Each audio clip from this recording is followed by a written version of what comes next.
కడప జిల్లా బద్వేలులో YCP MLA అభ్యర్థి doctor Sudha ఆధ్వర్యంలో ర్యాలీ నిర్వహించారు. వైఎస్ జగన్ పై జరిగిన దాడికి నిరసనగా ర్యాలీ చేపట్టారు. జగన్ పై దాడికి పాల్పడిన వారిని అరెస్ట్ చేయాలని డిమాండ్ చేశారు.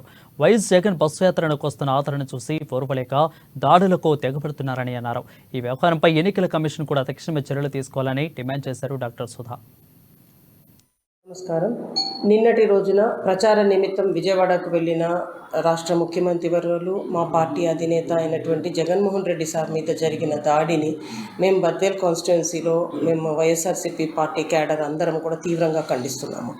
మేమందరం కోరేది ఒకటే, ఎందుకంటే ప్రజల్లో అందుబాటులో ఉంటూ ఇష్యూ ఒక వ్యక్తిగతంగా ఒక వ్యక్తిది చేశాడా లేకుంటే ఎవరైనా ఆయన వెనక ఉండి చేయించారా, ఇది ఏదైనా ప్రతిపక్ష కుట్ర, ఇవన్నీ కూడా ఇన్వెస్టిగేషన్ చేసి నెక్స్ట్ నిర్ధారణలో బయటకు వస్తుంది. అయితే ఒకవేళ ఇది కానీ ప్రతిపక్షాలు కానీ చేయించి ఉంటే మాత్రము అంతకంటే హేయమైన చర్య ఉండదు. ఎందుకంటే ప్రజాక్షేత్రంలో ఎదుర్కోవాలి, అంతేగాని వ్యక్తి